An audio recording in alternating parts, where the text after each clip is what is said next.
A couple of logistical reminders. We certainly ask just to allow the speakers to speak clearly. We would ask everyone to mute. Please come off of mute if you have questions. Also, feel free to use the chat session. I'll continue to monitor the chat, and we can get questions asked of the speakers at good sort of junctures that we have.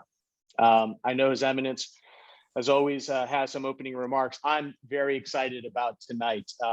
I certainly want to welcome, Steve Tibbs, who is our Orthodox Parish Leadership Ministry Leader. So today's session is brought to you by the Orthodox Parish Leadership, and we're going to talk about Orthodox Ministry Services and EPA, the Effective Parish Assessment. So as Father Michael said earlier, we'll get all these acronyms down straight. But thank you all for joining. In particular, this session, as we had the theme this year of equipping and enriching parish life, and from the many dimensions.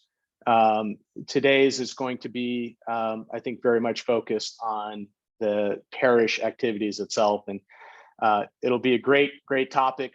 I'm sure you'll hear it from our speakers, but I'll give a plug to the podcast that these speakers have put together. It'll go into much greater detail, but I loved listening through it was about 4.5 hours, but it's the type of content that reminds us all there is so much to do. So let me ask His Eminence to bless us and to kick things off tonight.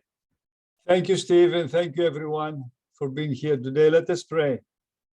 Creator and maker of this hour, another day finds us here before you, celebrating the exaltation of the precious cross, that immortal and life-giving tree that bore the Savior's body in death. From barren wood and bitter death was that tree made, but its stark and naked limbs produce unfailing fruit and leaves that never fade. It was the very price that saved us from the law of old, a price paid not in gold or silver, but in the blood of that pure and spotless Lamb. Enlighten us as we reflect on this mystery of God and Father. Impress on our feeble minds how much we need to embrace the cross, in whose rough surface we see ourselves as we really are. By the grace and mercy and the love for us of your only Son, with whom you are blessed together with the all holy, good, and life-giving Spirit, now and forever, and to the ages of ages. Amen. Good evening, everyone, and thank you so much for joining us for our monthly Equipping and Enriching Parish Life series. I'm especially intrigued by tonight's topic, Revitalizing Parish Health and Achieving Operational Excellence, examining 6 critical areas of parish life. This topic is quite timely, if not a bit overdue, because since the pandemic, this has been a very important issue for our communities have been facing. We are slowly seeing our churches fill up again with people. Our ministries are slowly starting to take shape again. And even though things are moving slowly, there are still many people disengaged from the parish. There are people who have disappeared within quotations, and there are people who are making the sad decision to just skip the church because they got out of the habit of coming to church during the pandemic, and that is now their norm. Let us remind ourselves that the church has found herself in this position before, back in the 50s and the 60s and the 70s. There was always that kind of mentality. What happened then we found excuses as church people that the morals of the moral fiber of this country has gone bad. Now we find the excuse of the pandemic. I caution you not to find any more excuses. We're here to find some solutions to the problems that they are facing you and me squarely inside your heart. However, strategically looking at Parish health and operational excellence are vital for us to move forward as parishes, as a metropolis, and as faith.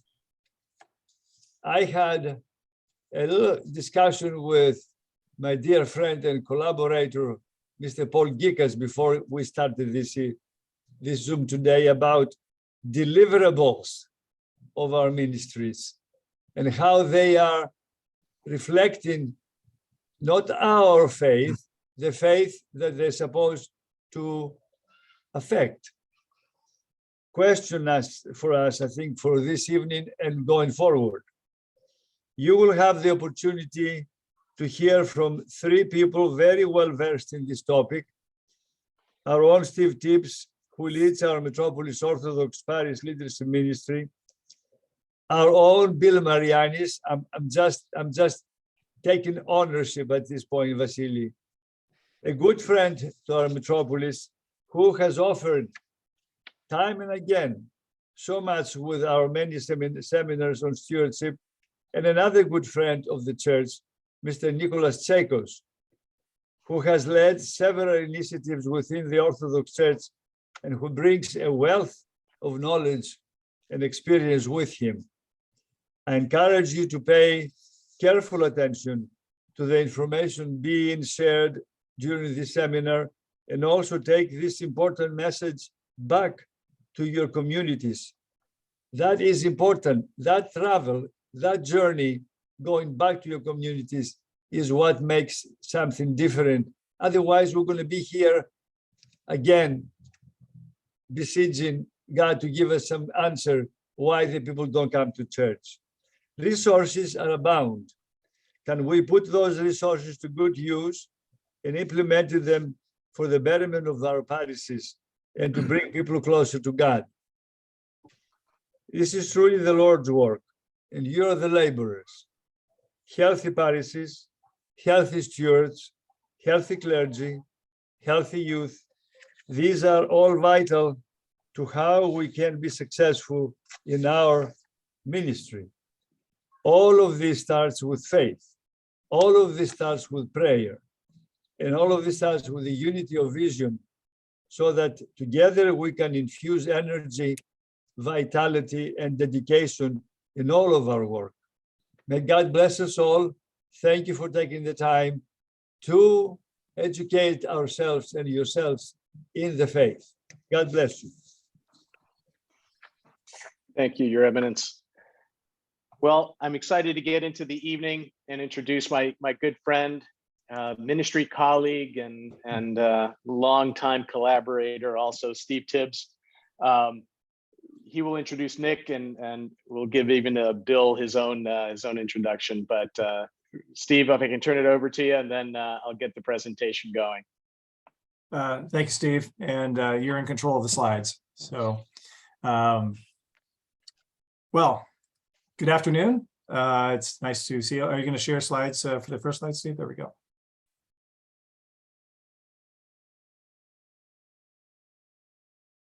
All righty. Excellent. Thank you. Great to see many familiar faces. And if I have never met you, I'd like to introduce myself. I'm Steve Tibbs. As been mentioned, I lead the Orthodox Parish Leadership Ministry for the Metropolis. And even at that, many of you who may know of that have never really seen me. I spend about 90% of my time working directly with parishes, and in the areas of strategic planning, capital campaign formation, revitalization, which is a smaller, more focused area to bring energy to particular areas of a parish, or to look at how to create shorter range plans for a parish. And that's where I spend, I say, the bulk of my time is working with parishes one-on-one.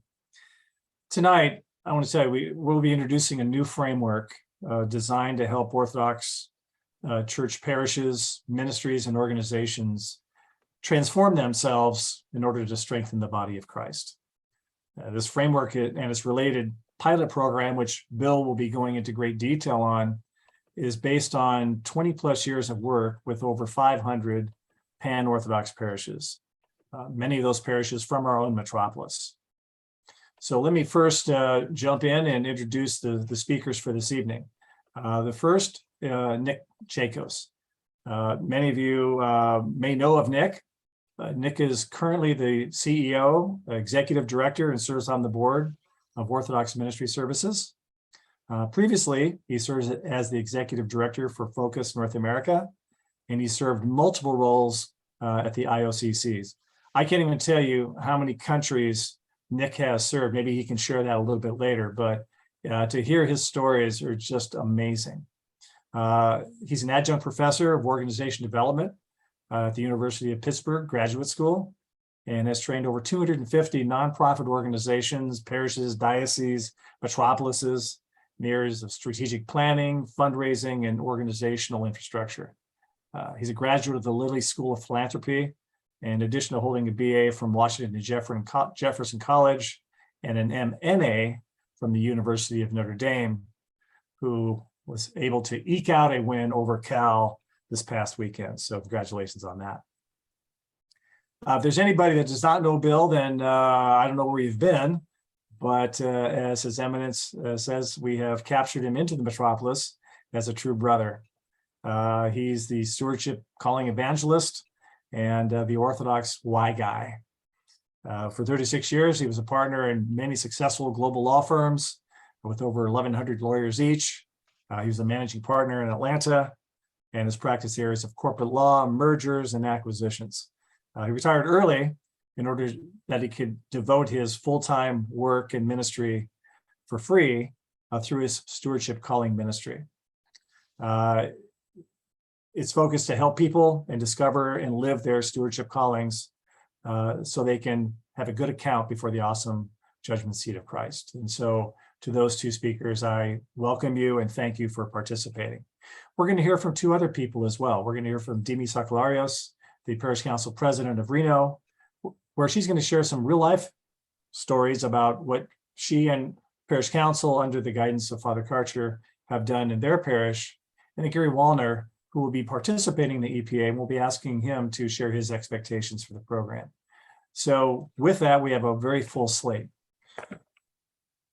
To start, the question came up earlier, what is OMS?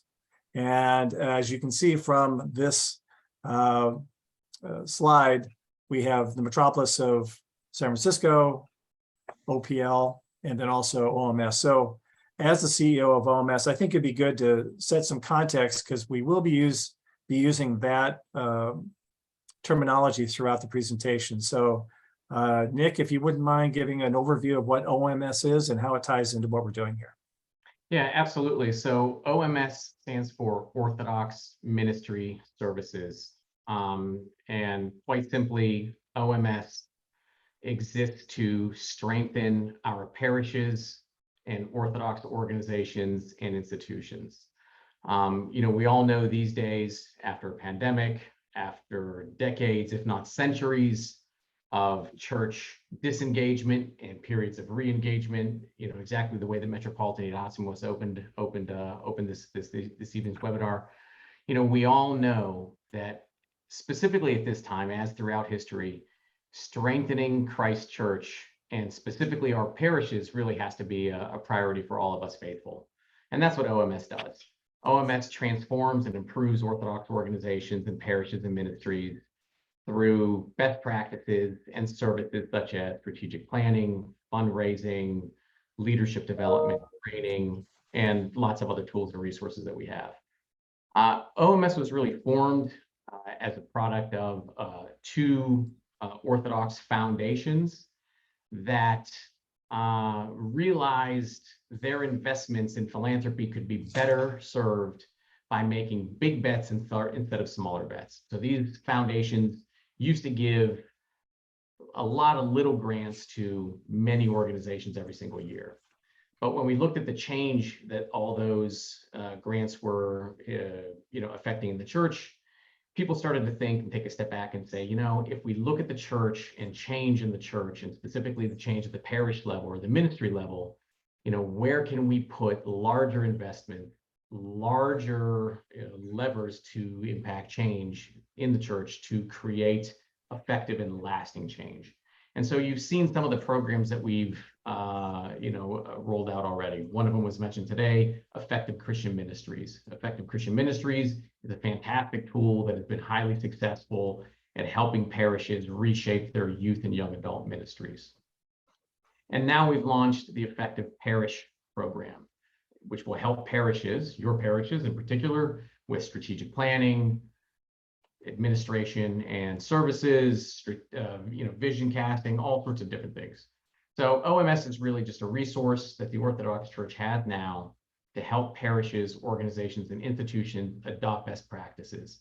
Something that we always say, at OMS is that, many of us would never accept second best in our personal lives and our business lives. We always kind of push to exceed and to achieve.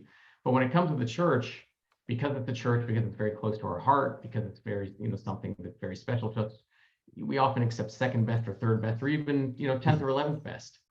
There are practices and programs that we really do expect to achieve and to live up to certain ideals. And that's what OMS is here to do, just to provide the church, parishes, and institutions with those best practices.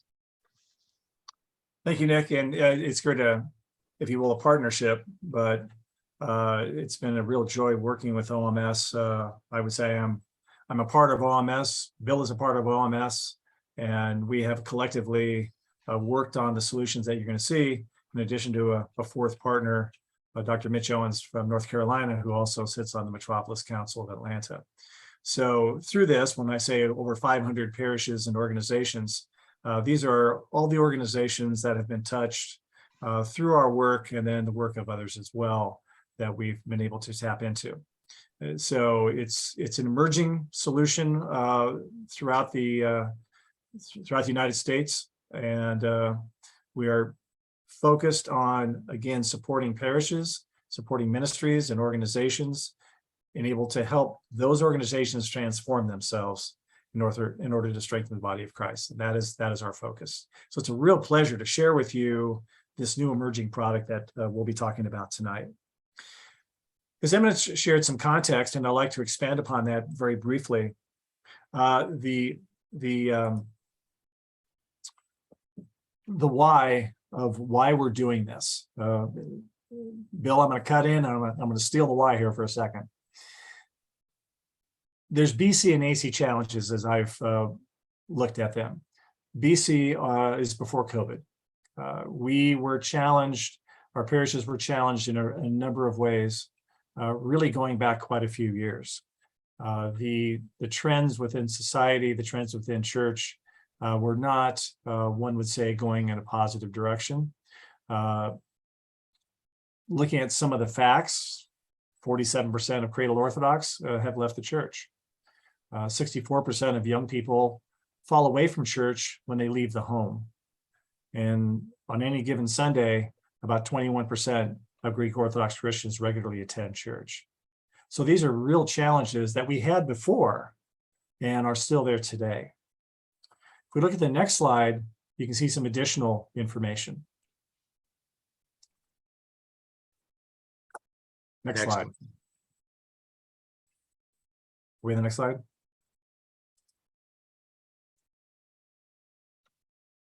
You're there. Yeah. I'm here. Okay. Yeah. Actually, I froze up on my end, so I will now take this from memory. Well, these are BC. It still says BC though. Yeah. Do you see a 39%? Yep. Yep. Yeah. Okay. All right. So 39% of millennials classify themselves as nuns, which means they do not have an affiliation.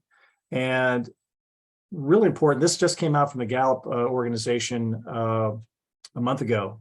81% of people in the US believe in God. That means 19% don't, and that's the highest number that they've seen in 4 decades of research in this area. And then less than 50% of Americans claim a membership to a house of worship. And that's the first time that number has fallen below 50%. So we have a challenge ahead of us beyond COVID, societally, to look at how we can transform our parish to serve the needs of individuals. If I look at AC, the next slide after COVID, and by the way, by saying after COVID, I don't want to diminish the fact that there's still concern out there. But if you look at the way that society and many of our parishes have kind of gotten back to what we classify as normal, these are some of the trends that we are seeing, and some that His Eminence already identified as well. The return from parishioners has been slow and somewhat sporadic. I had a chance to speak to a parish last week, and the priest said that his parish is about at 100% what it was pre-COVID levels. For the most part, I would say parishes are in the 80% range. If you look across the board on Christian churches in general, that number pretty much holds true. It varies from 70 to an 80% range, which means 20 to 30% of parishioners have not returned. What's most interesting is that if we look at that 80% or even the 100% that have returned, I think every parish has said the mix is different. Some of our long-standing members have not returned, but we see a whole lot of new faces. And so parishes, priests are cobbling together, if they didn't already have it, Orthodoxy 101 programs, expanding those. You're seeing the emergence of welcoming teams. If a parish did not have that already, that seems to be a focus in many of the parishes. So the mix is different. There's a live streaming conundrum. Do we turn it off? Do we keep it on?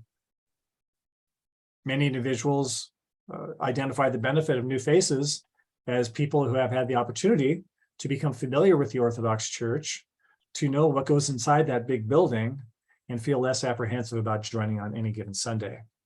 So we're looking at the many new faces possibly as an offshoot of live streaming for the last few years. However, we've gained a habit of watching liturgy from home rather than engaging with the Eucharist live. And so that is something we want to continue to focus on and encourage live participation, because we need to be live to be church. Ministries are growing and returning at an uneven rate. Some choirs have not reformed. Sunday schools have been slow to return, and volunteers have also gotten out of the habit and elected not to kind of fulfill their prior responsibility, but we're also seeing new faces come forward and volunteering. So there's another element that we're seeing in parishes, that volunteers need guidance, where you maybe had a long-term volunteer before. Now you have a newbie that needs a little bit more care and guidance in their responsibilities. Festivals have been well received. Local communities have missed the Greek food, have missed the hospitality, and hopefully they've missed the church tours. So those have gone well, and it's been a rallying cry to a certain degree for volunteers to rejoin, but talking to various festival chair persons, they've had to, again, move people around to meet the mix. The big question, however, is where have all the young families gone? Where are they? Why aren't they returning? And we have done some work on this. I've been fortunate enough to do a presentation with Eve on this, and worked with Father Corderis for a national set of presentations on this subject. And it's still a challenge for all of us. That leads to even a bigger challenge. And this is something that we're seeing to emerge, especially with parents, but grandparents as well. And if we look at the next slide, the challenge ahead of us is this. Given our society, given where we are, the question is, the challenge is, if we don't teach our children to follow Christ, the world will teach them not to. And I think that we all know the challenges that we have there. So we are called to action. We are called to action, as every Christian generation has been called to meet the challenges ahead of us. That's what being a Christian is. So how do we approach that? Well, we've put together some solutions, and what we call this is effective parish, how to create an effective parish. And it's based around the notion, you go to the next slide, Steve, thank you.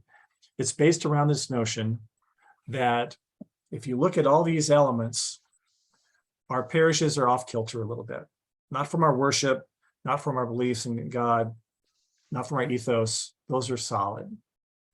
But we are all going through this liminal stage. In this liminal stage, and some of you may have heard me talk about this previously, is a three-step process.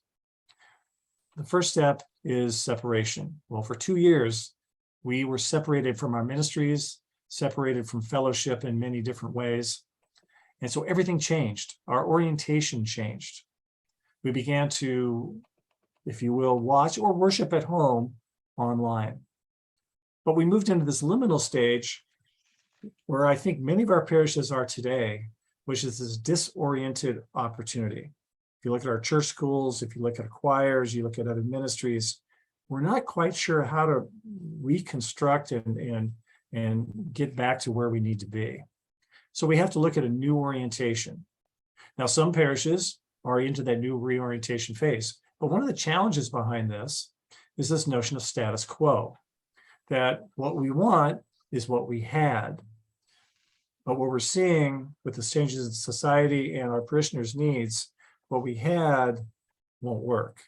And so we have to think about other ways. And I know, and I'd like to call in Nick Chakos here because Nick's got a ton of experience in leading change at churches and his experiences worldwide. And maybe Nick, you can provide a little commentary on what some of our parishes are facing with change. Yeah, absolutely. If each of you attended church last Sunday at your parish or within the past month, you should feel a strong sense of positive spiritual pride that your church has already adapted to change, right? I mean, if you have been at your church in person in the past month, that means that your church weathered the pandemic. You made it through the most difficult economic environment, that we've seen in a generation. And His Eminence did open today's webinar, with a statement and a challenge, saying that these are not new problems. These problems have always existed. The mentality of disengagement from the church has always been there. But that doesn't mean that we as faithful or the church as an institution stops looking for solutions and better solutions. And so that's what we need to press forward. And we always need to look for solutions to these problems that are facing our society and our parishes today. We need to look for these solutions as parishes, as individual communities, as a group of parishes under a common metropolis and hierarchy, and as part of a global faith that has to adopt to changing times while holding on to unchanging principles and traditions. Now, far and away, most Orthodox Christians and non-Orthodox Christians interact most closely at the parish and ministry level. It is at the parish where we are literally and figuratively born, baptized, married, and buried. So life starts and ends at the parish level. While we can focus on deep theological thought and spirituality, all these tenements are very, very important. If we're not focused on the health and the vibrancy and the vitality of our parishes, we will continue to lose people. So we all know this. I think we all accept it. I think it's, we're all here for the same reason, that we have to adapt to change. Everyone knows that. But we all feel some level of anxiety over how we adapt to that change. Bill Marianis is going to tell you the why parish exists, why we're all here, why we should all feel called to be part of ministry and helping people achieve our own salvation and bringing others, to salvation. But Steve, Demi, and I are here to help fill in the how and the what, how we adapt to that change. And there really are some very good tactics and activities and tools and resources that you can put into place at your parish that will help take the why, the vision, and the mission and the strategy of your parish and translate it into ministries that are very relevant to the lives of your parishioners, to the lives of seniors, to the lives of families, and to the lives of youth and young adults. And that's really what we're here to share with you. Why we're here, and then how and what we can do to help adapt to this change. We all know that we need to change, and with some common tools and resources, we can help you through that change. One of the other things that I like to say about the Orthodox world is, we often call ourselves a church of immigrants and converts, but that was an excuse that I think really worked over the past, let's say 100 years. But at this point, in our existence in the United States, we are educated enough, we are wealthy enough, we are smart enough, we are institutionalized enough that, again, our parishes don't need to be suffering from second or third best ministries or second or third best practices.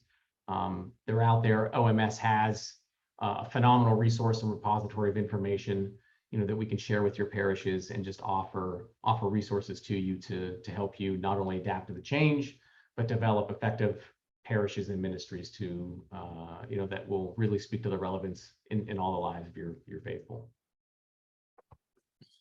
Thanks, Nick. Yeah, that's a fantastic context on that, because we do have the ability, and I know we have the desire. So if your parish is sitting in this liminal state, they're kind of stuck in the middle. If you feel stuck and not know where to go, that's the disoriented opportunity. We know what we want, but we don't know how to get there. But we also know that what we're doing currently, or what we used to do, isn't going to help us currently. So we need to reorient. Well, Stevie, go to the next slide. So what's the opportunity ahead of us? Well, we want to revitalize the parish. We want to be able to look at everything that we're doing. And again, revitalization is this re-energizing of ministry, re-energizing of connection, re-energizing of fellowship.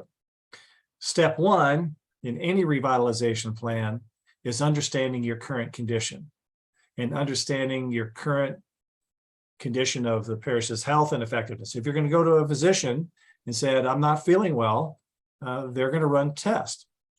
And he or she is going to come back and say, you're strong in these areas, but you've got some areas that need to be shored up a little bit, and that may be causing your problems. And so you ask yourself, if you look at our current activities within a parish, what do we keep? What do we stop altogether? And what do we calibrate?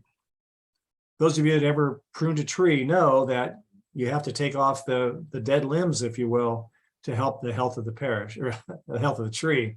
And that translates directly to a parish as well, and really any organization. And that's a really hard thing to do sometimes, because people are associated with those ministries and activities.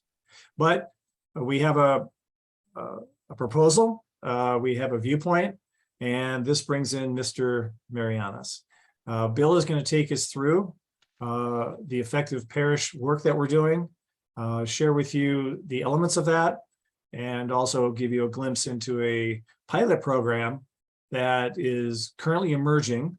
And if there's interest of any parishes on this call to participate, we'll also talk to you about how to do that as well. So without further ado, I'll turn it over to Bill, and Bill, ask you to take us through the building blocks and the pillars of an effective parish program.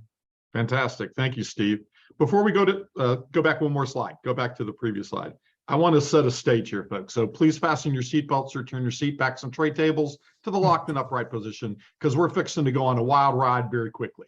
I'm going to take you from 50,000 feet down to 1 foot in a few minutes.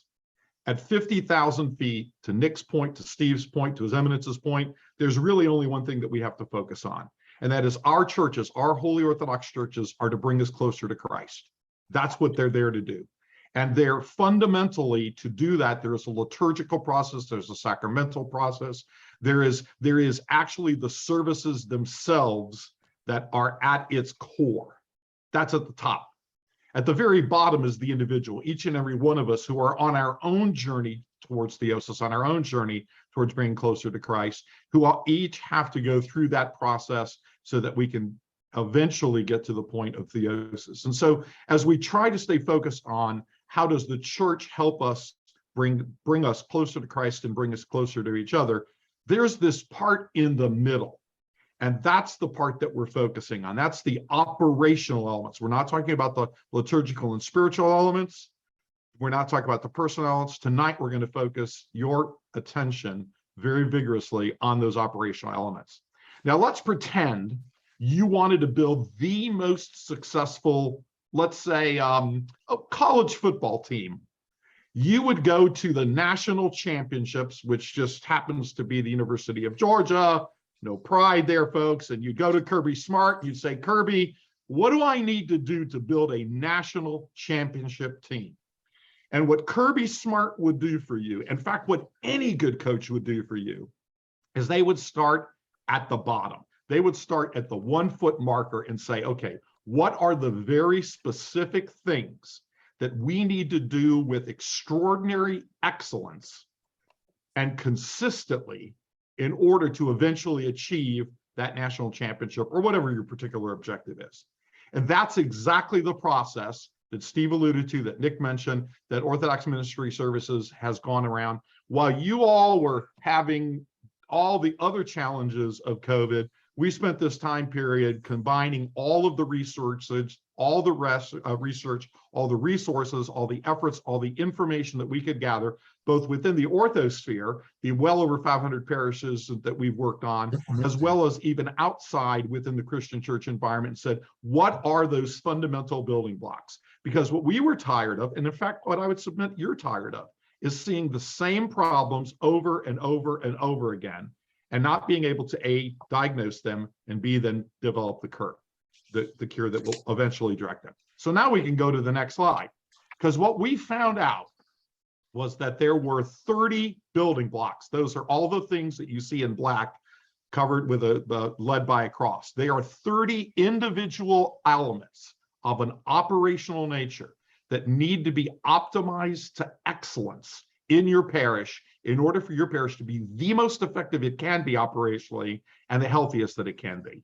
And every one of those 30 building blocks that you see spread into those 6 buckets that we call pillars, underneath them are individual stones that together form that building block. And so what we did is we went down to the singular stone level and said, what are each of the individual stones that we need to put together to create a building block that we'll call strategic planning? And what are the related building blocks that we need to put together that will ultimately achieve a successful vision and planning for the parish? And so what you see before you is not the totality of it, because there's literally hundreds of stones underneath there that come together to form those 30 building blocks that you see with the cross in front of them, that ultimately align into the, next slide, Steve, the 6 pillars.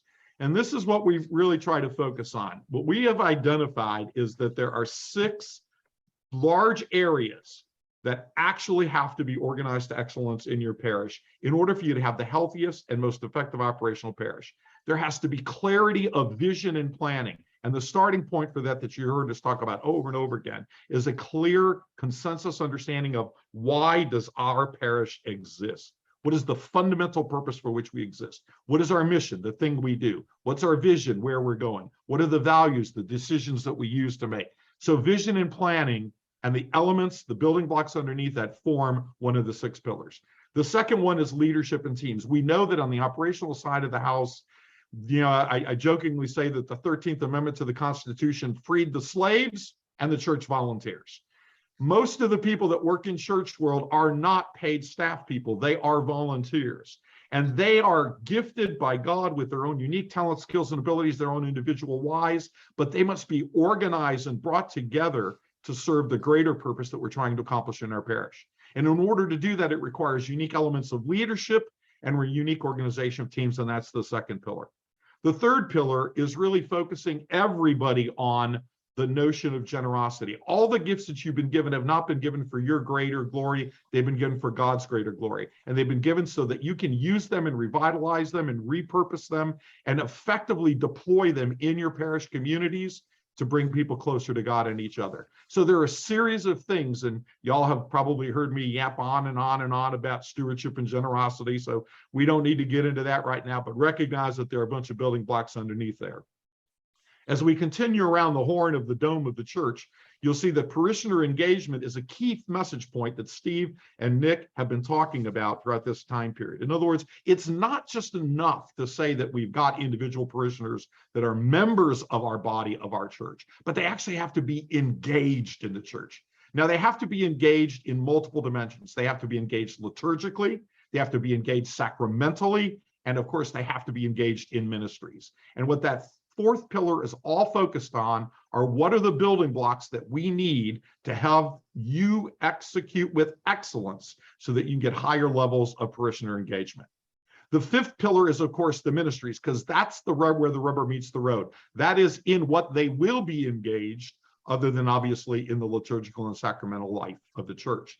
And so as we started to look at this, what we realized was that there were things that we need to do to create operational excellence within the ministries that every one of our parishes are offering, even though they may be somewhat different from parish to parish. And so helping you organize the elements of effective ministries is going to increase engagement.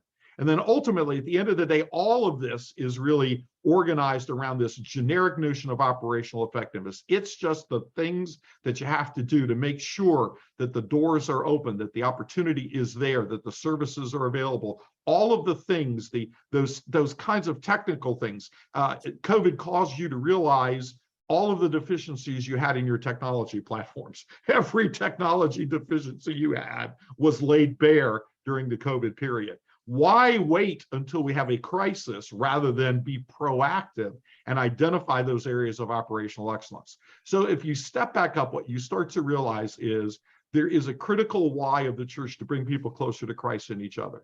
And that requires its effective engagement at the liturgical and sacramental level. At the very bottom end of it is your individual responsibility as a disciple of Jesus Christ to take on that journey. But we as leaders of the church, you as leaders of your parish, have the responsibility to organize operational effectiveness across the entire domain so that there's clarity of vision and where the church is going, so that the teams and the individuals are organized. There's a notion of generosity and service that permeates the culture of the parish. There is a desire to get parishioners engaged in effective ministries, all of which are organized in a very operationally effective manner. Ultimately, there's a great leadership book out there that talks about that the domain of the leaders is the future, and the work of the leaders is change. So to the point that Steve and Nick were making earlier, this is all about taking whatever you're doing and doing it better, taking whatever you're not doing it and starting to do it, and taking some things you're doing and stopping doing it, right? Or really trying to get operational excellence across all those dimensions. Okay, so if you go to the next slide, please. What you'll see is, as Steve and Nick alluded to, if you're going to identify 30 very critical building blocks that are organized into 6 pillars, you ought to be able to give yourself a score, a metric, something that you can actually look at and compare to others and standards like excellence as to how effective you are in each of those building blocks and each of those pillars. So what we have done is we have systematically built an empirical model that happens behind the scenes, so don't worry about it. There's no math part of the test over here. No one's going to be asked to solve any equations in this exercise. That work has all been done behind the scenes for you. But once your parish undertakes this effective parish assessment, you will be able to get a clear score on a red, yellow, green format, something that you're used to every day, at least those of you that drive every day. And for those of you that have not to figure it out, red means you've got a problem. Some of you blow through the red lights. I've seen the way some of you drive, okay? But red means we have a problem. Yellow means we're in a cautionary mode. We need to start to be paying attention because something isn't all right. And green is we're good to go. We can, through this effective parish assessment, give you a red, yellow, green assessment on where you are on each of those 6 pillars. But what the right side of the screen shows you is that we have 6 individual effective parish assessments that are happening in each of the 6 pillars. So that at the same time that you're getting clarity of overall how you're doing in those 6 pillars, we can actually take you down to the granular level and show you which of those building blocks is flashing red that's causing that whole pillar to flash red. And everything that's been done has been done with an empirical orientation behind it so that we're not just guessing, we're not just making it up. It's not just the opinion of a few people. It's based on the research and validation that's been done. Okay, we can go to the next slide. So the question is, what is it that we are going to be offering to the parishes that seek to participate in this cohort parish process? Well, Father Jim Corderas and the folks at Orthodox Ministry Services got together a while back and we said, let's put together a program and let's get the support from Leadership 100. And so that we have a combined energy between the Archdiocese, Leadership 100, Orthodox Ministry Services, and in this case also the metropolis of San Francisco. And let's come up with something that would be really valuable, something that would be distinctive, something that would actually make a difference. And what this entails is essentially a full-blown effective parish assessment of your parish so that you will know exactly how you're doing empirically on each of those 6 pillars we talked about, and exactly how you're doing on each of those 30 building blocks that form those 6 pillars. But there's more. Does that sound like an infomercial? I feel like I should be having a pillow behind me here, right? In addition to that effective parish assessment, where you actually get the diagnostic that comes out of that, we will be creating for you what we call a PPIP. You know, you can't do one of these things without an abundance of acronyms. So this is another acronym that you're going to get used to, a PPIP, which is nothing more than a preliminary parish improvement plan. Think of it as that general roadmap that says, okay, now you've told me where those cautionary areas are, and you've told me where those crisis areas are. What are some of, why is that important? And what are some of the things that I ought to be doing to be more effective to fix those problems so that we can move the reds to yellows and the yellows to greens? But there's more. In addition to getting the full-blown effective parish assessment of the 6 pillars, the full-blown effective parish assessment of each of the building blocks, and a preliminary parish improvement plan, you will also receive not 1, but 2. This is really sounding like an infomercial. I hope we're recording this. But no, seriously, we're going to have 2 consultancy sessions with each of the parishes that participate in the cohort program. Those sessions are really kind of be defined in 2 distinct areas. The first one is to demystify the analysis that you're going to receive. So all of a sudden you get this thing that shows red, yellow, and green on pillars and building blocks. Well, what does all of that mean?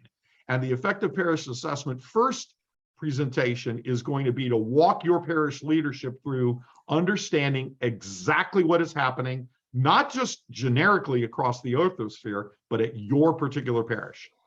After that, you're going to go off into the mountaintop and likely come back with a lot of very specific questions. And it is that second session where we will align the appropriate Orthodox Ministry Services subject matter expert with your parish in the areas that you need it most. So let's say, for example, you decided that, or not you decided, the data showed that you were flashing red in the generosity and stewardship area. Regrettably, that second session you'd get with me, and we would walk through why is it that you're red in that area. Similarly, if you were flashing red in the operational excellence area, you'd get Steve Tibbs, and Steve would walk you through that. If you're flashing red in the leadership and teams, you might get Nick Chakos, you might get Mitch Owen. The point is that we're going to be matching the appropriate subject matter expert to your parish based on your very specific identifiable needs. And if you cannot read and you have not seen the slide, what should be glaring right at you is that all of this is available to you free of charge, courtesy of the support through Leadership 100, the support of the Archdiocese, the support of Orthodox Ministry Services, and the support of His Eminence and the metropolis of San Francisco. One last slide, and then I'm done, folks. So you'll be able to take a breath and take a sip of coffee or an adult beverage, because even out in the West Coast, it's starting to get that time. We've taken this entire process and broken it down into 5 steps, but I want to make this real simple. Don't look at the slide yet. All I want you to understand is that don't advance it yet. I love Pappas, man. He wants this presentation over faster than I do. He's already moving me on, Your Eminence. He's giving me the cut signal as we go. I don't know that Pappas. He's a funny guy. Don't ever let him have control of the mouse. Just hiding the 5 steps, Bill. Just hiding the 5 steps. I knew you were. Thank you, brother. Here's the thing I want you to focus on, right? It's right in the middle. It's step 3. That's the key focal point. That's all we're really asking of you. We are going to make available to you a simple link to a not so simple, but because it's comprehensive, survey. And we want everyone in your parish to participate in taking that survey. The more the merrier. The larger the N, the number of people that do it, the more reliable the data you're going to get. Now, we are also going to be identifying certain particular groups and constituencies that we definitely want represented. So we want to have, for example, at least 5 parish council members. Quite frankly, I think it would be ridiculous if all of your parish council members did not participate. What a shame that would be. We want at least 5 ministry leaders who are not parish council members. Again, I think it would be ridiculous if all of your ministry leaders did participate. We want to make sure that we have a diverse group of parishioners that are neither in leadership of the parish council or in ministries, so that we get a broader sense of the community. Because here's something you're going to find, and I'm going to foreshadow this for some of you that are going to go through this process. You're going to find that an area is flashing red in your parish. And your parish leadership is going to say, but we have a program in that area. And what that's telling you is one of 2 things. It's telling you either your program is not very effective, or number 2, it's not well known. It doesn't matter which one of those 2 things it is. You've got work to do. You either got to fix what ain't working, or you got to let people know what you have available. So the key focal point, really the only lifting that we're asking of the parish as a whole, is to take the survey. We have timed it. The slowest, densest, dumbest person in your metropolis, I'm joking, obviously, would probably take no more than 30 minutes. The speed record has been set by our very own Nick Chakos, who got it done in just under 14 minutes, okay? So it's about a 14-minute to 30-minute ask. Now, I got to be honest with you. If there is a parishioner in your community that is not willing to invest 30 minutes and more likely less in answering just a bunch of questions, that's all it is, one after another, after another, after another. And it's designed, for those of you that are into surveys, as an affirmative statement, and then you rate it basically one of 5 or 6 ways. Either you strongly agree with the statement, down to you strongly disagree with the statement, and then there's a range in between. That's all you have to do. And it moves very quickly, and you move through the whole process. That's the only ask we're asking of your parishioners. Now, for the rest, for the parishes as a whole, and so for the Gary Wallners, who I'm going to turn this to in just a second, what we want to make sure is that the parishes that are going through this effective parish assessment are actually serious about this. Folks, this is not just something you do because you got nothing better to do. This is only for parishes that are absolutely committed to taking this information and then doing something with it. And that's the reason why we want everybody in the parish to participate. If you just want to take a private survey and keep it secret to yourself, this is not the program for you. If you want to get information that nobody acts on, this is not the program for you. If you want to do some things that may or may not make your parish better, this is not the program for you. But if you're serious about looking at the key elements of what will make your parish more effective and measuring them in an empirical manner, then this is the program for you. But to do that, we want to make sure that your parish priest, your parish council, and your leadership are on board and are committed to the process. Because if they're not all on board, it isn't going to work. That's step 1. Step 2, we ask every parish to identify a parish administrator. Again, I'm going to turn it over to Gary in just a second. This is a person that was going to coordinate with another person that you haven't been introduced to yet, who's just our facilitator on the technology side of the equation, Alex Cooley. And Alex is just going to coordinate getting the tool and the marketing material to your local parish administrator. And folks, we've made it as easy as you can ever possibly imagine. We actually have a flyer that we have prepared that you can put in your bulletin to send out to everybody, so you don't have to do a darn thing other than to remind your parishioners over and over again that we want their engagement, we want their participation. And so that's what step 2 is, getting that administrator to coordinate with the rest of the OMS team. I've told you step 3 is real simple. You're going to sit down and do a survey. Folks, you've done a bunch of them where it did matter. This one really will matter because it will improve your parish. Steps 4 and 5 are the 2 steps that I talked to earlier. We will then sit down with you and present to you your preliminary parish improvement plan in step 4. And step 5, we'll sit down with you and have the separate Zoom sessions. And let's just be very honest with each other. I know this is being recorded and you shouldn't say things you cannot going to do, but I'll just tell you this right now. You know how much we love you all, and you know how much your metropolitan loves you, and you know how dedicated Steve is, and you know how much I'd love to be in your metropolis, and Nick would love to be in your metropolis, except we can't afford the taxes out west. So we still got to live out east. So if for some reason one of your parishes just happen to need a 3rd session, I promise you we will be there for you. You will not be left behind. And so that's really what we're talking about. To review, we're not going to address in this process the spiritual liturgical process. Your priest, your clergy, your metropolitan will be responsible for that. We're not yet addressing the individual process, but what we're helping you identify are the 30 building blocks that organize into 6 pillars, which when optimized to excellence will produce the most effective and the most healthy parish. Now, Steve, you can go to the next slide. Before I turn it over to Gary, I want to say one other thing. The very first link that you see up there is effectiveparish.org, effectiveparish.org. We are not very creative with our names, but we make it real simple for everybody. We've been talking about an effective parish assessment, so you ought to go to effectiveparish.org. Now, why do I tell you to go to that website?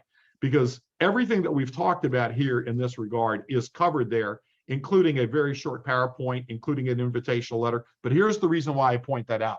Steve Pappas mentioned that he sat down and listened to the 2 podcasts that we did that explained in great detail.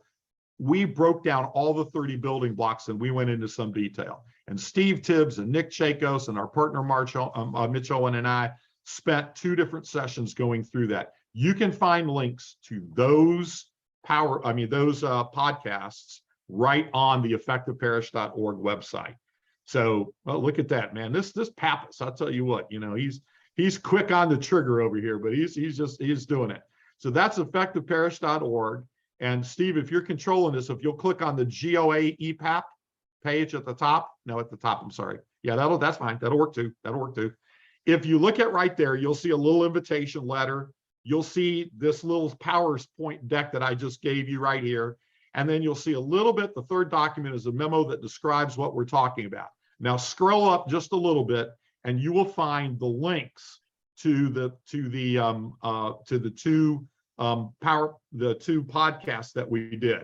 And in those 2 podcasts, you can actually get a more in-depth, there they are, you can get a more in-depth understanding of the details of those 30 building blocks and those 6 pillars and how this all comes together in terms of helping you have a reliable empirical tool to help you bring people closer to Christ and each other. Now, Gary Wallner and his parish was one of the first parishes that jumped all over this. And so only because he's crazy and I love him to death, did we say that's the kind of guy that we want to have on board. So Gary, why don't you share, if you don't mind, a little bit about what are some of the expectations you have and what are some of the things you're thinking about as you start to think about your parish engaging in this effective parish assessment and what you want to see come out of this. Thanks, Bill, as always. I just wanted to start by saying we at Resurrection in Castro Valley in Northern California, to Steve's point, we're not immune to the challenges Steve spoke about. In fact, we're right there. We're about a 20% decline since 2018 in steward families. It's right there with that 20% as you spoke about, Steve. And as many of you, I'm sure, that are in California, what we're finding is people are moving out of California, out of the Bay Area. Many of blessed memory are passing away. We tend to have an older demographic. And as His Eminence said, many parishioners are slow to return. Luckily, by the grace of God, our stewardship revenue continues to grow over year, though. This past Sunday, we had the opening of Sunday school, and it was great to see a lot of young kids. I think we had over 30 young kids come back to Sunday school. But still, as His Eminence said, people are slow to return. We haven't reached full attendance, so to speak. Last year, our parish celebrated its 50th anniversary, and we are now looking towards the next 50 years. We're also about to embark on a new building program, having secured property, if you know the Bay Area, in Pleasanton, a brand new property. So as Bill said, when I first saw the flyer for the effective parish assessment at clergy laity, I immediately thought it's a perfect program for us at this time in the life of our parish. So as Bill said, when I returned home, I contacted him immediately, and we applied for the program. So Father Nico Acheiving and I and the parish leadership are very excited to participate in this program. I think at this juncture, like I said, in the life of our parish, it's critical to always focus on continuous improvement. That's embracing change, as Nick said, and look at these 6 key areas that Bill shared with us. But finally, the one thing I want to comment is I've learned in both my business and personal life that the most important of a program like this is, one, to welcome the information and be open, as Bill said, whether you're green, yellow, or red. Be open to what's presented to you. And 2, is don't just be a measurer, so to speak. Establish a plan to implement the recommendations. That is critical with a program like this. So we're excited. We're excited to get started, and look forward to working with you. Thanks. Thanks, Gary. Sure. Thanks, Gary. If I could, Steve, can you show the very last slide, just as a frame of reference? Sure. I'll back to a little bit. Yep. And can also bring up the other website if you would like, Steve. So just let me know. Do that just a sec. So first of all, thank you, Bill. Thank you, Gary. I think you can see Bill's passion for this oozing through the screen. And I want to say that this has been, a lifelong endeavor for all of us, very focused on the last few years. And one of the ways that we were creating this solution is working shoulder to shoulder with parishes. This isn't something where Nick and Bill and Mitch Owen and I just sat in a room and kind of conjured up. We bore the blisters and the calluses of walking down the unpaved road. And one example of that was with Reno. And Dimi Sakalarios is on this call. That's why I wanted to identify her name in this. Bill mentioned Alex Cooley, who is the administrator of the program. And I do want to say that if people do want to participate or you want to learn more about this, you can certainly apply through the effectiveparish.org website after you've looked at it and want to commit to the program. But also, due to the strong commitment of his and the blessings of His Eminence, we're going to expand the program within our own metropolis. Our pilot program calls for just a few parishes within each metropolis. So we will be able to look at the program nationally. But because the proximity of, I'm here and we have some folks that have been experienced in this journey, His Eminence has approved that if we want to go beyond our allotment of 2 parishes, then we're certainly welcome to do that. And so Demi will be working with me directly and with Alex Cooley and also with Bill and Nick as a coordinator, if you will, in our metropolis. And she has brings to us tremendous consulting skills, but also as a current parish council president and one who, and I'm going to embarrass her a little bit, but one who has been at the forefront of transformation in her own parish under the guidance and blessings of Father Karcher. And Demi, I don't know if you'd like to share a few words on the journey you took, because this is a journey that we hope will be faster and maybe a little easier for some parishes to go through. But what we did is we actually kind of road tested some of these areas, worked with some parishes in specific areas. So maybe Demi, you can identify which areas that you worked on and what you learned in the process. Yeah, absolutely. Thank you. I'm really excited to be a part of this because, as you said, we have been through a journey the last few years here in Reno. Obviously, with the onset of COVID, similar to every parish, in a state of scrambling, right, to figure out how to adapt. At the same time, I would say we were facing some crisis within our parish, realizing that our priorities within leadership weren't aligned. Trust was becoming a significant issue, and just our organization was failing. And so, this gets highlighted through something like COVID, and I think some really deep-rooted challenges came to the surface. So we were blessed to have the guidance of Steve assist us, along with, the council with Father Stephen, with his grace, with His Eminence, so lovingly helping us through this. Bill Marianis at that time was leading the stewardship calling calls, so we indirectly got a lot of guidance from him as well. I would like to share just a few of the areas, that I see in these pillars that are so relatable to our experience, and some that I would call out very specifically. If you haven't been inspired by what Bill has shared and wanting to be a part of this, maybe some of our examples would help you. I think where we focused a lot was in leadership development. Really, again, when you're in crisis mode, everything seems like, oh my gosh, where do I even start? So starting with leadership development, and really, I think the most important thing within the leaders of a parish, right, is really ensuring our leaders were actively engaged in the life of the church, right?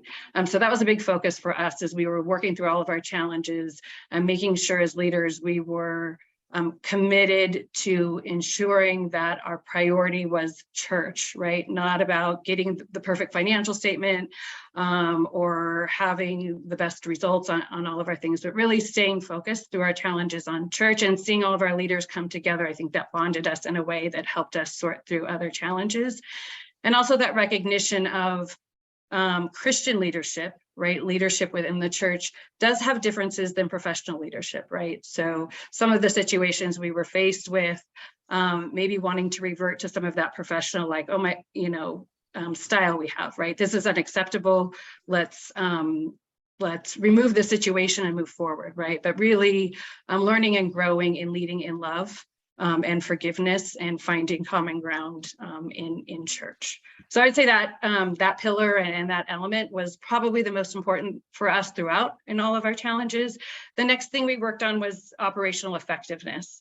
A lot of elements went into this, but where we focused the most was on communication. I mentioned that trust was an issue. So we really looked at communication and what we were doing to communicate and filling gaps, right? So we, rather than trying to do too much in that digital space we talk about, right, and using social, what we really focused on was leveraging the tools that we have. We did introduce constant contact, which is a digital element, right, which was very helpful for us, but staying consistent in our messaging across many channels through our newsletters, through our emails, through our bulletins, We do have Facebook, so we leverage Facebook as well, but consistency and sharing more, right? Filling those gaps where people, I would say, when you have those gaps in communication, it allows people to create their own narrative, if you will. So really focused on communication, positive communication, loving communication, and giving people information over and over and over again. And then with vision and planning, we hear a lot about strategic planning. We actually jumped in, I think, with Steve initially before we realized we had other things to solve first with strategic planning. So we didn't jump in with strategic planning. We started small. So just setting ourselves goals that were within our parish and what we can accomplish.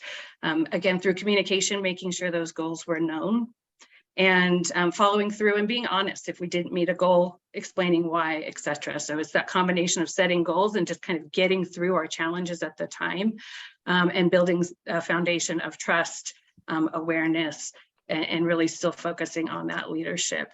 So those are some of the things we worked on. And then the final pillar I would talk about would be the stewardship and generosity, and that culture of generosity. So like many parishes during this time, finances were very uncertain.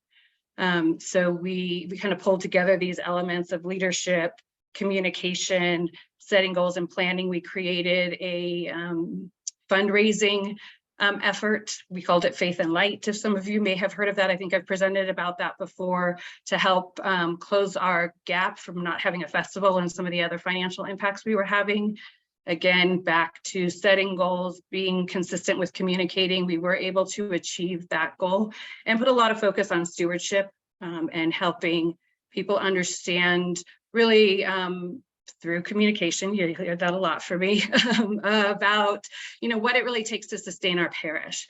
So I would say through these 4 elements, we have seen a turnaround within our parish. There's a lot of other things we've done as well, but I would say those are the consistent things we've focused on. So we've seen a turnaround where we have more engagement in our parish. I would say that we don't keep the statistics, but anecdotally, our parish is full again. We do see that change in mix that Steve mentioned earlier, but we have a full parish. We see our ministry starting to grow again.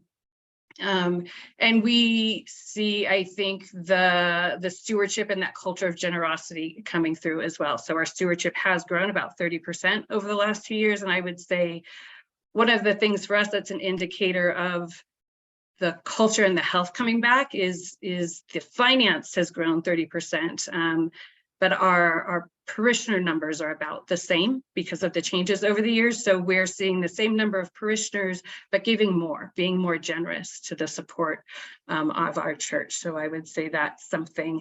And if I can just wrap up with one quick little anecdote that I think points to the health of our parish and all of the work that we're doing, we still have room to grow, would be we just had our festival. It's back. The community, responded overwhelmingly. Everyone coming up questioning, how did we do from a financial perspective, right? How did we do? We must have done great. We don't know yet. Expenses were very high. But for me, what I share back is, I think the most successful thing or an indicator of our success would be during our parish blessing right before we opened the festival. We saw the most people we've seen in church for our blessing, of our volunteers all coming together and really making that an important part of the festival, worrying about the financial side. So a lot of different indicators, but for me, that was just something that was very striking and inspiring to keep going, that we're on the right path. And again, I would go back to thank Steve and all of the others I've mentioned on the call for their support. And the reason why I'm so inspired to be a part of this. And I think, in hindsight, we wish we had that assessment so we could have nailed it down a little bit quicker than what we went through. But I think it'll be a great tool for many parishes going forward. Thank you, Demi. Yeah, thank you. And this is why we're doing it, right? This is exactly why we're doing it. Yeah. My greatest hope and prayer would be that in a few years from now, everyone would say, this is where we were, and now this is where we are. And as Demi pointed out, they didn't tackle all 30 building blocks. And by the way, Demi, you did do some of the assessments, you just didn't know it. Yeah. As a precursor. Informally. Yeah. Yeah, but but you'll focus through the assessment. You'll identify areas and focus on those areas. You know, what gets focused on, what gets measured, what gets reported on gets done.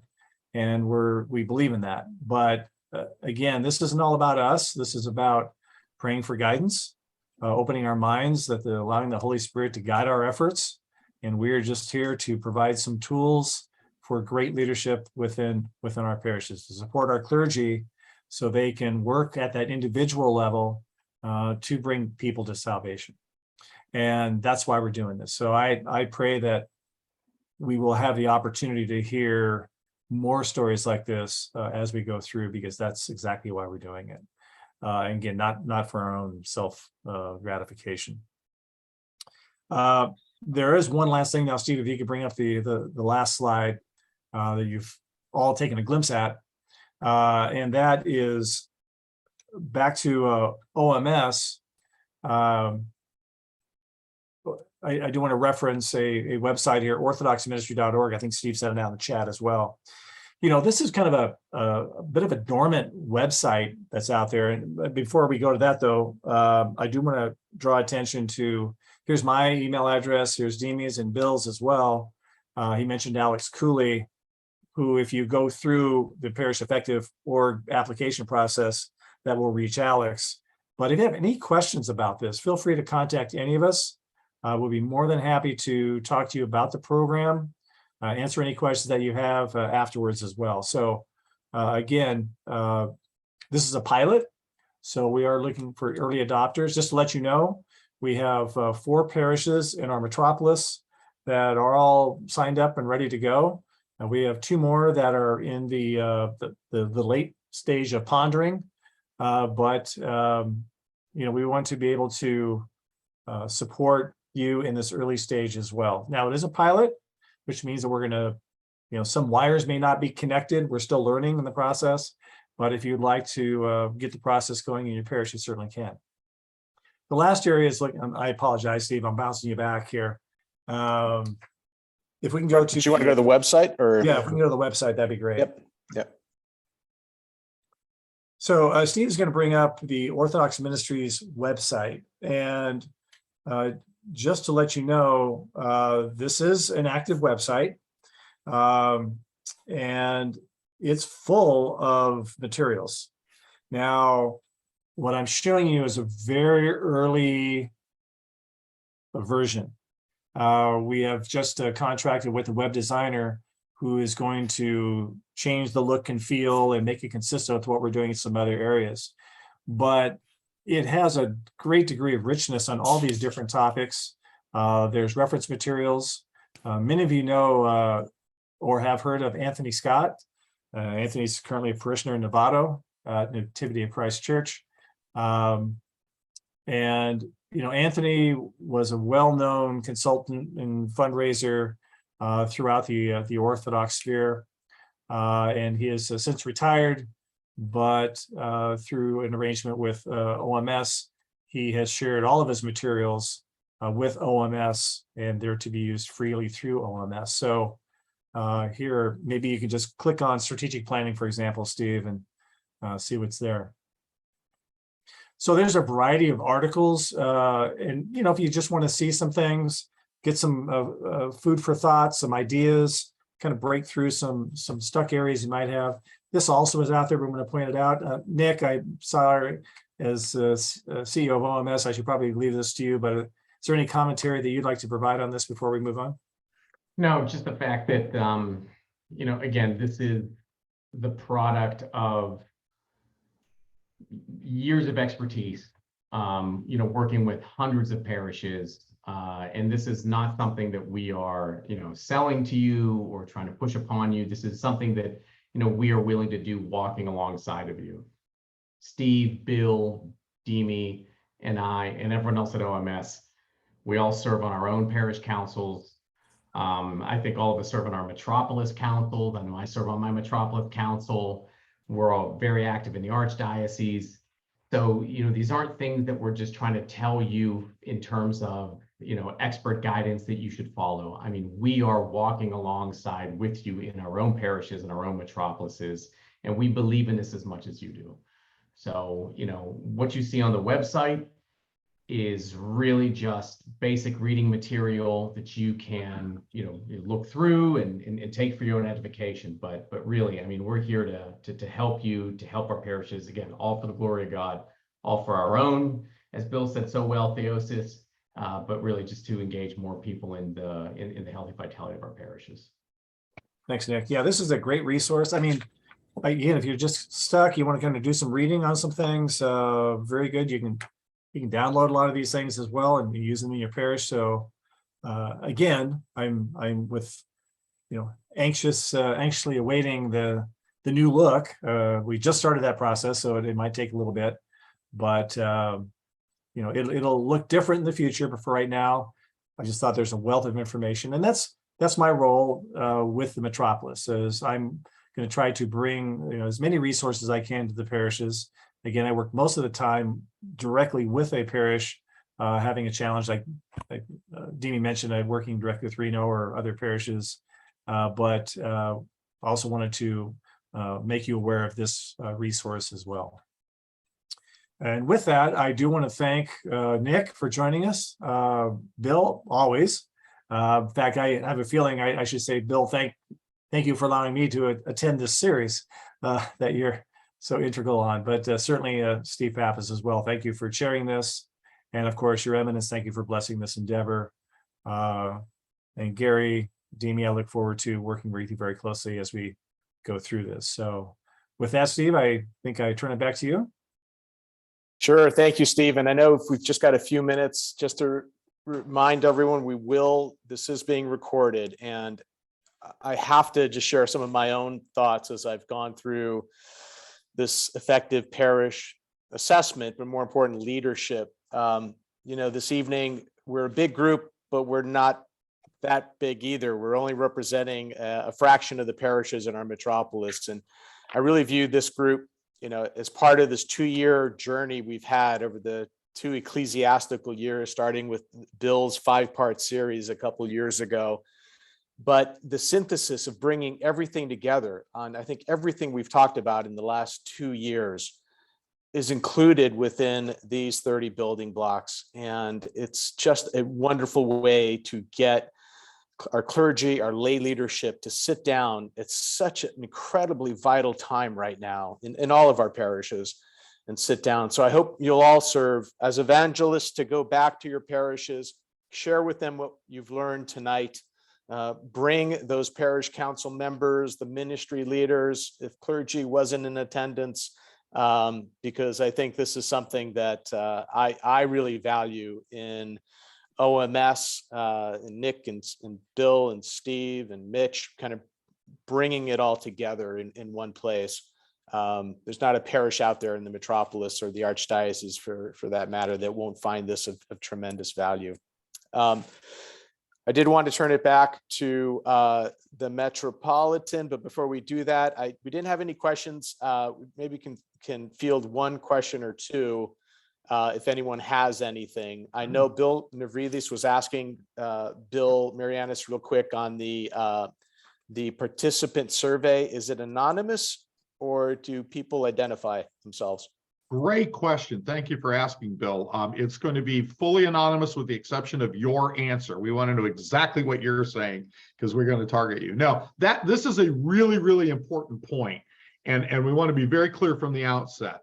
Every individual that responds anonymously because we wanted to have the highest level of honesty and veracity. There's another level above that. We also want to make sure that it's not specifically targeted. So no one is going to get in that survey a question of, what do you think about Bill Navridis? Should we fire him from the parish or not, right? In other words, what we're really focusing on are those essential elements of the church.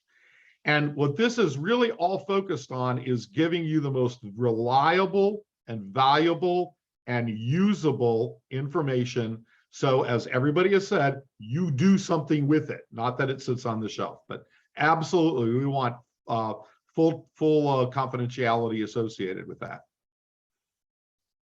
Thank you for asking. Great. Thank you. Well, we have a minute to go. And again, we want to respect everyone's time. You know who to contact. You know where to go get the resources. Please reach out. Your Eminence, if you'll close out the evening and give us your blessings. Thank you, Steve. Thank you very much for this very, in my estimation, a very important session that we had today, because we put down, I think, some markers now to see how much our efforts counting and they're valuable for the parishes. Coming back with evaluations like the one that you are proposing, it's a must. We need to know and to reflect upon the results.